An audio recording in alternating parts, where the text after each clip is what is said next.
수험생 여러분 안녕하십니까. 지적에두의 송요입니다. 자, 지적기사 실기 2차 작업형에서 출제가 되고 있는 이 배가법과 관련된 내용들을 이번 시간에 정리하도록 할게요.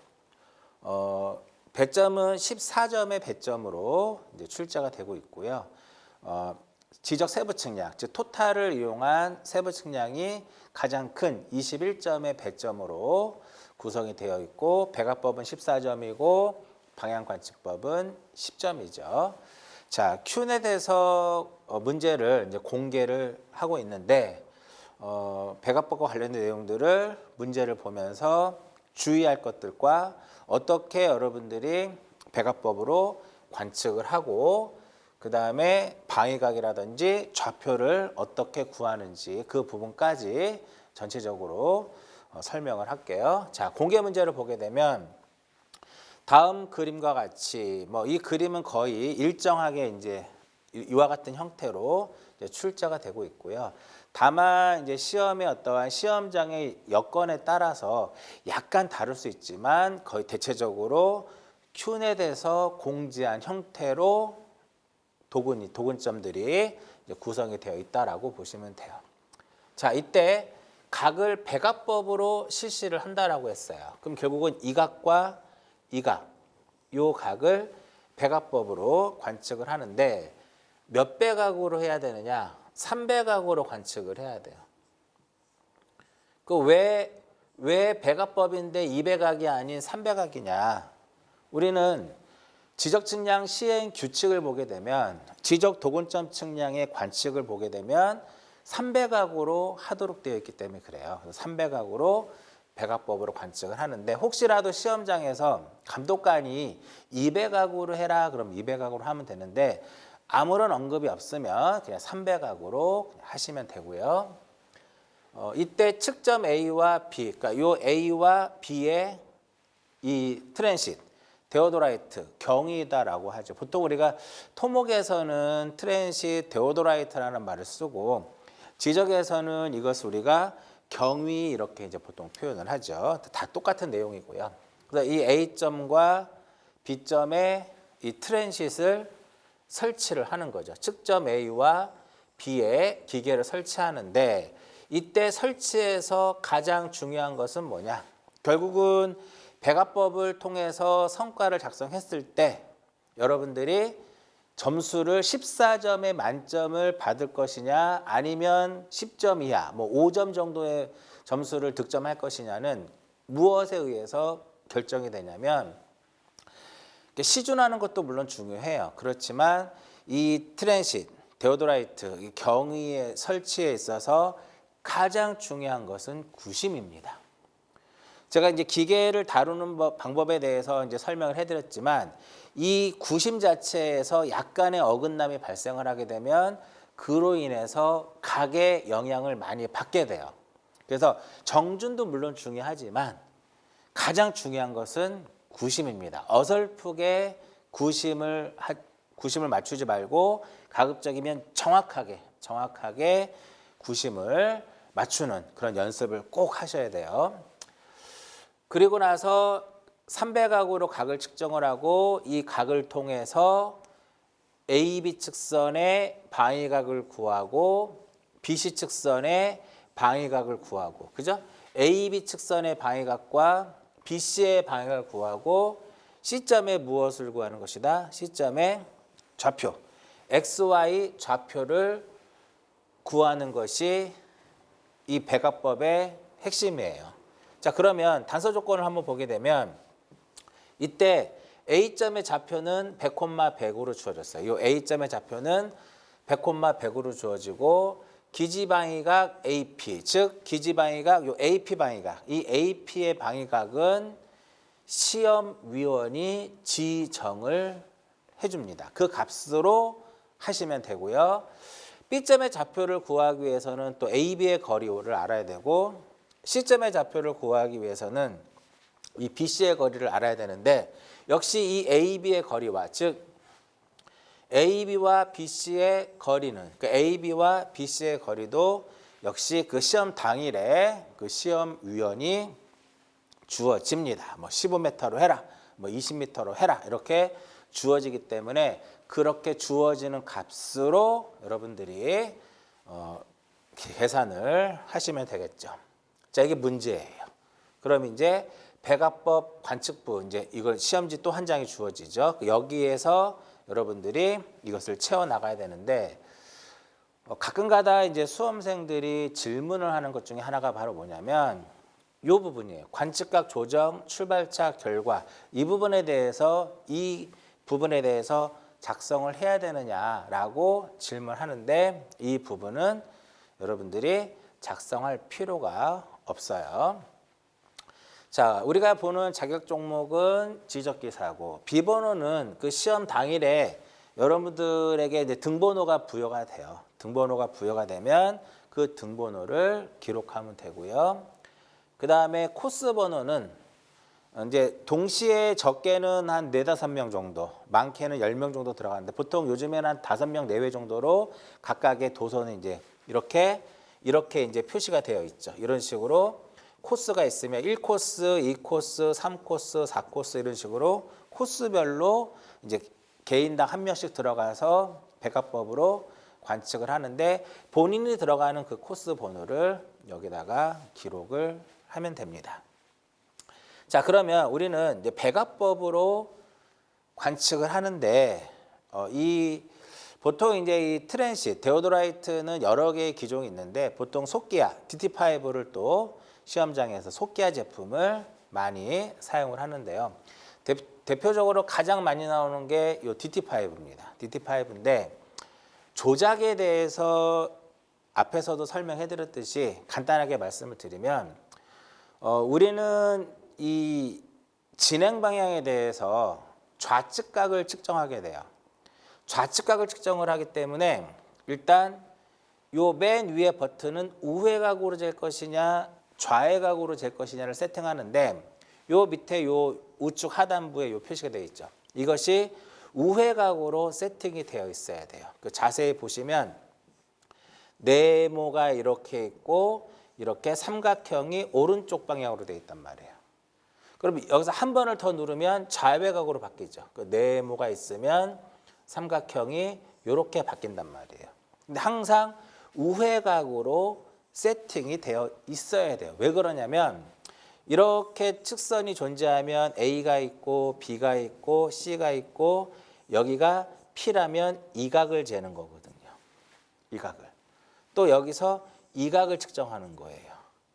그래서 물론 이렇게 측정을 이와 같이 측정을 할 수 있는데 이렇게 측정할 것 같으면 좌회각으로 여러분들 세팅을 하면 되는데 통상적으로 우회각으로 세팅을 하세요. 우회각으로. 자, 그리고 나서 요 0셋의 기능이고요. 그죠? 이게 항상 우회각으로 세팅이 되어 있어야 되고 그다음에 이것은 백합법이라고 하는 것은 각을 우리가 여러 번 측정을 하기 때문에 3번 측정하기 때문에 잠금 기능이 필요하죠. 그래서 이거를 딱 누르게 되면 화살 이렇게 된 상태에서 이와 같이 된 상태에서 한번 누르게 되면 네모로 바뀌어요. 이 부분이 화살표 방향이 없어지면서 네모만 딱 남게 되죠. 이렇게 네모만 딱 남게 되면 이것이 각이 잠긴 상태라는 거예요. 만약에 이러한 기능이 없고 홀드라고 써져 있는 버튼이 있는데 홀드라고 써져 있는 버튼을 누르면 그것이 잠금 기능이다. 이렇게 보시면 돼요. 그러니까 여러분들이 절대적으로 당황할 필요가 없어요. 어차피 영색과 홀드 기능, 잠금 기능만 백합법에서 사용하고 복잡한 기계 자체가 아니기 때문에요. 한번 눌러보면 쉽게 여러분들이 알 수 있을 겁니다. 그래서 조심할 것은 가장 중요한 것은 뭐냐? 우회각으로 세팅을 해야 된다라는 거 굉장히 중요합니다. 자, 그리고 이제 하나하나씩 정리를 해보면 첫 번째 기계를 어디에 세울까요? 우리가 A점에다 기계를 세우죠. 이것이 측점 A가 되는 겁니다. 측점 A가 되고 P를 보고 여기서 A점에다 기계를 정확히 세우는데 앞에서도 말씀드렸듯이 이 기계, 경위를 세울 때 가장 중요한 건 구심이라고 그랬어요. 자, 구심을 정중과 구심을 정확하게 세우고 P점을 바라봅니다. P점을 바라보고 0셋을 누르면 각이 0도, 수평각이 0도, 0분, 0초로 바뀌는 것을 여러분들이 볼 수가 있어요. 그 상태에서 P를 보고 0셋, P를 보고 뭐를 누른다? 0셋을 누르고 그 다음에 이렇게 오른쪽으로 돌려지는 거니까 우회각으로 측정할 수 있게끔 이렇게 세팅이 돼야 된다라고 앞에서 말씀을 드린 거예요. 이 상태에서 P를 보고 B를 보는 거죠. 그랬을 때 여기에 나오는 각을 기록을 하면 되기 때문에 시준점은 PB가 되는 거예요. PB가 되고 배수는 0, 1, 3. 그러니까 여기는 0도, 0분, 0초를 쓰면 되고요. 이 상태에서 이제 B를 바라본 상태에서 이 각을 여기다 써주면 돼요. 그리고 나서 300각이니까 맨 아래쪽에 있는 버튼을 딱 누르면 이 화살표가 네모로 되면서 각이 잠기는 거죠. 이 상태에서 다시 어디로 돌아오냐면 P로 돌아와서 P를 정확히 시준하고 정확히 맞춰야 되겠죠. 그리고 나서 다시 한번 버튼을 누르면 잠금 기능이 풀리면서 이렇게 화면이 바뀔 거예요. 이 상태에서 다시 B를 쳐다보는, 시준하는 거죠. 두 번 관측했죠? 이때는 기록하는 게 아니에요. 또 한 번 잠급니다. 잠그고 다시 P를 시준해서 정확하게 시준하고 풀고 다시 B를 본 상태에서 이 최종각을 여기다가 기록을 하게 돼요. 근데 백화법의 특징은 일금오차를 우리가 시준오차가 많이 발생하는 반면에 일기오차는 줄일 수 있거든요. 이렇게 세 번을 관측을 하는 것도 이게 원리인데 이렇게 보시면 돼요. 어떻게 하는 게 가장 좋냐면 A 측점에다 기계를 세우고 P를 바라본 상태에서 0셋 누르고 B를 측정했을 때 이 각이 나왔죠. 그러면 다시 한번 잠그지 말고 다시 P로 와서 정확히 시준하고 0셋 누른 다음에 다시 B를 봤을 때 첫 번째 젠각과 두 번째 젠각이 똑같더라. 그럼 그냥 본인을 믿으세요. 여기다 곱하기 얼마? 곱하기 3을 해서 여기다 기록을 하면 되겠죠. 아니면 300각으로 해도 상관없지만 이 각을 두 번 정도, 두세 번 정도 측정을 해가지고 동일한 값이 나왔다고 하면 거기다 곱하기 3을 해서 여기다 기록하는 게 어떻게 보면 더 좋은 방법일 수도 있어요. A점에서는 여기까지 하면 끝납니다. 그 다음에 이제 기계를 어디다 세워요? 측점 어디다? B에다 세우는 거죠. 측점 어디에다가? B에다가 설치를 해요. 이건 이제 B가 되고 이제 시준점은 어디가 될까요? 시준점 요각을 측정하는 거니까 AC가 되는 거죠. 그래서 A를 시준하고 정확히 시준한 상태에서 0셋 누르고 이렇게 C를 보는 거예요. 그 값을 013에서 일단 0도 쓰고 그 값을 여기다 쓰는 거죠. 그럼 이제 어떤 분들은 이제 질문합니다. 이 각을 측정하면 안 될까요? 라고 이제 질문합니다. 이 각은 왜 안 되나요? 라고 질문할 수 있는데 우리는 지적 도근점 측량에서 결합도선이다라고 가정을 했을 때 우리는 항상 진행 방향에 대해서 좌측각만을 측정하게 돼요. 그러면 이것이 진행 방향에 대한 좌측각이 되는 거죠. 얘는 우측각이니까. 그래서 이 각과 이 각을 측정을 하게 된다라는 거죠. 자, 그러면 첫 번째 딱 쟀더니 265도 15분 20초가 나왔어요. 그 각을 이렇게 측정했을 때 각을 잠궈야 되겠죠. 다시 돌아와서 A를 시준하고 잠근 장치 풀고 다시 C를 보고 두 번째죠. 한번 잠궈서 다시 A를 시준하고 풀고 이렇게 재면 이것에 대한 300각의 정도의 개념이 되는 거잖아요. 근데 3을 싹 쓸 때 75도 46분 00초라고 딱 쓴 거야. 그러면 여러분들이 이제 이 트랜시트의 원리를 잘 모르시는 분들이 있는데 이런 개념이에요. 이렇게 있으면 각을 측정을 할 때 여기가 0도란 말이죠. 그럼 처음 측정했을 때 여기가 이제 90도가 되고 여기가 180도, 여기가 270도예요. 그 첫 번째 이렇게 돌려 쟀더니 여기에서 멈췄다라는 거죠. 그게 이 각이란 말이야. 그리고 나서 두 번째 측정을 하게 되면 여기서부터 또 이렇게 측정이 되는 거죠. 이렇게 돼서 뭐 이 정도에서 멈췄다라고 가정을 하자고요. 그 다음에 또 한 번 또 세 번 측정하는 거죠. 여기서 또 이렇게 이어서 이렇게 측정을 해서 여기서 딱 멈춘 거예요. 75도 되는 지점에서. 몇 바퀴 돌았어요? 2바퀴 돌았죠. 그렇죠? 그렇기 때문에 이거에다 곱하기 3을 하게 되면은 2바퀴 돌았으니까 720에다가 거의 790 몇 도 나오거든요. 근데 여기서는 그런 각이 표현이 안 돼요. 이렇게만 표현이 된다고. 즉 이렇게 795도 곱하기 3을 하게 되면 795도 46분 00초지만 기록을 할 때는 75도 46분으로 기록을 하는 거예요. 그러니까 여기서 전부 다 720을 뺀 값을 여기다 기록을 하는 거죠. 만약에 이 각이 좀 작으면 한 바퀴만 돌을 수도 있어요. 이 경우에는 한 바퀴를 전혀 돌지 못한 경우고요. 만약에 이 각이 만약에 한 200도 미만이다, 한 170도다. 그럼 2바퀴 정도밖에 안 돈단 말이죠. 그렇죠? 그래서 그런 개념을 좀 꼭 알아두셔야 되고요. 795도로 적는 것이 아니라 75도 46분으로 기록을 하게 되는 거죠. 원리예요. 원리. 어떤 분들은 이 각을 적어야 된다라고 하는데 이 각을 적은 분들은 이 트랜싯을 전혀 사용해 보지 않은 분들이에요. 이 각이 트랜싯에서는 이렇게 각이 표현이 될 수가 없어요. 그러면 이렇게 각을 기록을 하면 이 첫 번째 260도라는 각을 통해서 얘가 한 바퀴를 돌았는지 2바퀴를 돌았는지를 측량하는 사람이 모를 리가 없겠죠. 모르면 그 사람은 측량을 할 줄 모르는 사람이 되는 거죠. 이렇게 해서 기록을 하고 이쪽은 기록하지 않는다 그랬죠.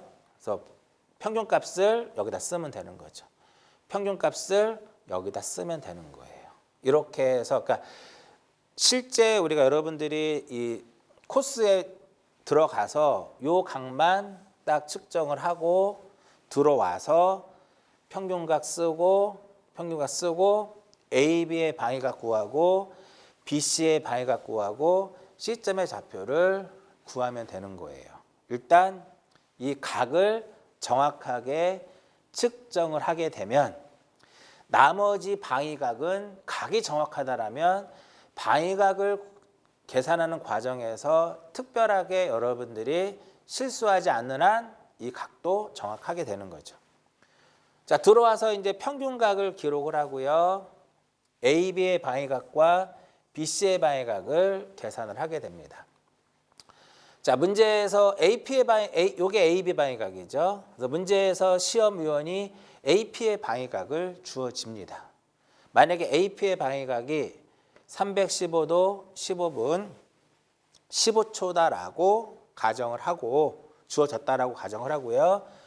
그럼 AB의 방위각은 315도 15분 15초에다가 평균각 요 각을 더해주면 되는 거죠. 그럼 한 바퀴를 돌고 얼마만큼 가요? 이만큼 가죠.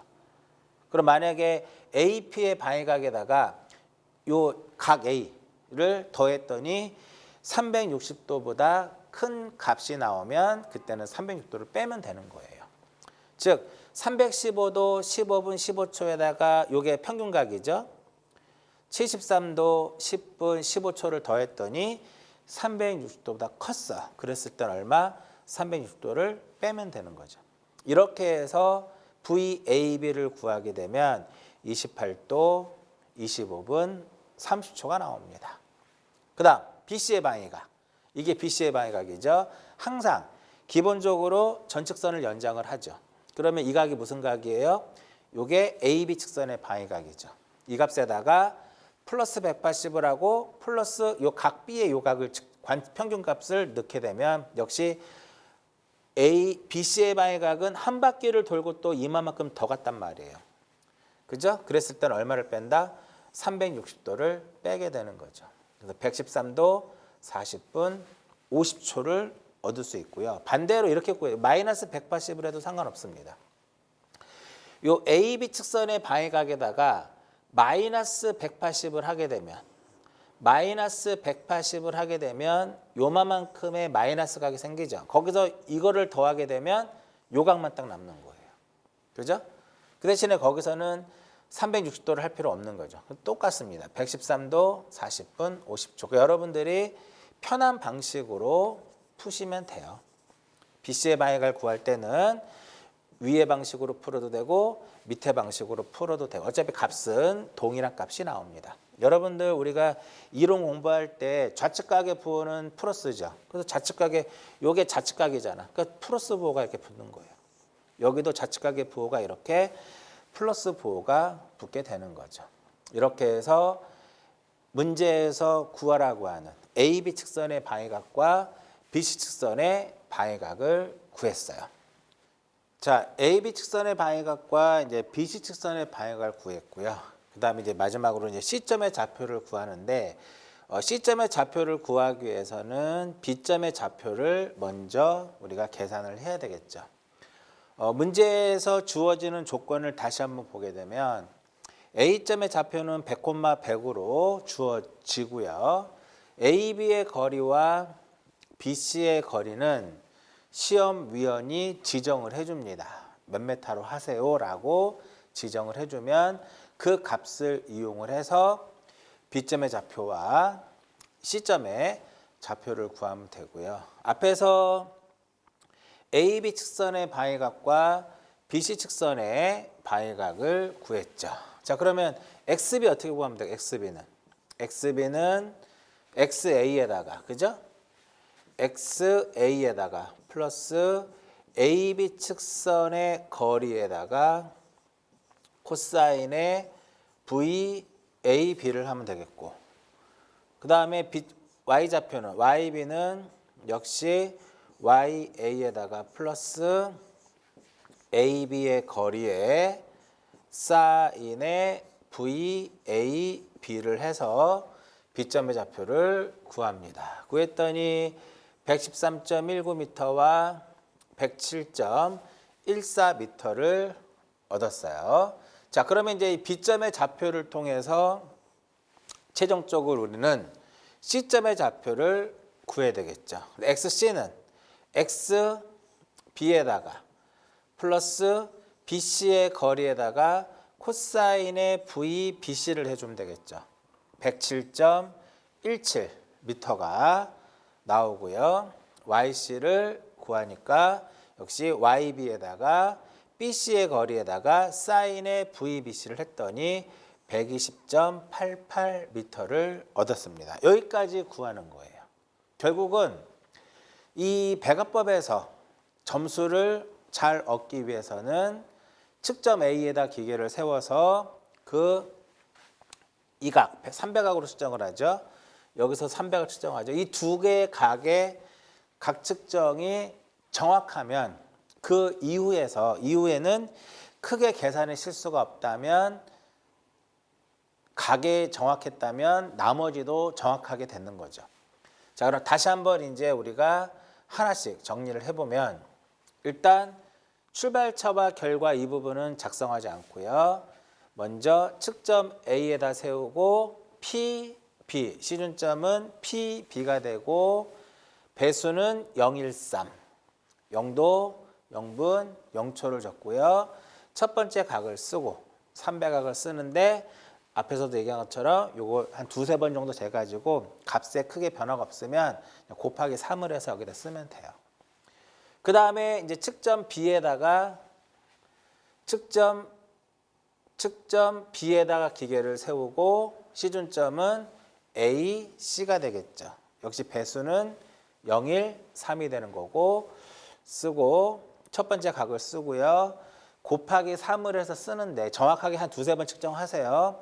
곱하기 3을 해서 쓰는데 360도가 크면 360도 빼면 되고요. 720도보다 넘으면 720을 빼주면 돼요. 이렇게 해서 75도, 46분, 00초가 되는 거고 평균각을 쓰면 되겠죠. 나누기 3을 해서 평균각을 쓰고 720을 더한 다음에 나누기 3을 해서 평균각을 쓰는데 여러분들은 곱하기 3을 해서 썼기 때문에 그냥 요각 그대로 옮겨 적어도 크게 문제되진 않겠죠. 자, 그 다음에 요 아래쪽에 AB 측선의 바위각 우리 좀 전에 계산한 거 쓰면 되고요. BC 측선의 바위각 쓰면 되고 C점의 좌표를 쓰면 되는데 여기까지 쓰는 거죠. 밑에 뭐가 있어요? 계산란이 있어요. 그러면 계산란에는 여러분들이 어떤 거를 기록하면 되냐면 AB 측선의 바위각을 구한 그거를 쓰면 되겠죠. 315도 15분 15초 요각 315도 15분 15초에다 이걸 더하게 되면 AB 측선의 바위각인데 360도보다 클 수 있으니까 경우에 따라서는 그때는 360도를 빼서 쓰면 되겠고요. 그 다음 BC선의 바위각은 AB선의 바위각에다가 마이너스 180 플러스 각도 해도 되고 플러스 180 플러스 각도 해도 상관은 없죠. 자, 이렇게 해서 BC선의 바위각을 구하고 그 다음에 C점의 좌표를 구하기 위해서는 B점의 좌표를 구해야 되겠죠. 좀 전에 이렇게 B점의 좌표를 구했고 이렇게 여기가 YB가 되겠죠. 그 다음에 C점의 좌표를 B점의 좌표를 통해서 C점의 좌표를 구하면 되는 겁니다. 여기까지 몇 분 정도의 시간을 가지고 하느냐. 30분 안에 이 모든 과정을 여러분들 시간대에 각을 측정하고 계산까지 완료해야 되는데 보통 기계 딱 2번 세우잖아요. 그러니까 기계 세우는데 보통 일반적으로 3분 정도면 충분히 세웁니다. 빠르게 못 세우시는 분들은 한 5분 정도 걸리고요. 정말 기계를 잘 다루고 연습을 많이 하신 분들은 2분 안에도 세웁니다. 그러니까 기계 세우는데 3분 잡고 각을 측정하는데 한 1, 2분 잡으면 A점에서 소요되는 시간은 5분이면 충분해요. B점에서도 마찬가지로 5분이면 충분합니다. 그럼 10분이면은 A점하고 B점에서 각을 다 관측을 하고 끝나요. 그럼 나머지 20분 동안에 그죠? 20분 동안에 AB 측선의 바위각, BC 측선의 바위각, 그 다음에 B점의 좌표, C점의 좌표 구하는데 20분이면 충분히 시간적으로 여유가 있고요. 그죠? 여유가 있다라는 거죠. 그러니까 보통 우리가 실습을 해보면 15분이면 다 끝나요. 15분 안에. 그러니까 30분이라는 시간이 있기 때문에 서둘러서 할 필요는 없고 서둘러서 여러분들 하지 마시고 관측 자체는 15분 정도의 시간을 투자해서 하시고 들어와서 나머지 성과를 작성하면 되는데 다시 한번 말씀드리지만 가장 중요한 건 뭐다? 구심이에요. 구심에서 어긋나면 점수 안 나옵니다. 왜? 각이 틀려버리니까 결국은 점수를 얻을 수가 없어요. 그래서 이 배가법, 토탈도 마찬가지고 배가법도 마찬가지예요. 방향가지법도 마찬가지예요. 점수를 얻기 위해서는 가장 중요한 것은 정준도 물론 중요하지만 구심이에요. 구심을 정확하게 세우는 연습을 꼭 하시고요. 자, 이렇게 해서 지적 도근점 측량 300각으로 관측을 하고 성과표를 어떻게 계산부를 어떻게 적고 바위각과 좌표를 구하는 부분까지 정리해드렸고요.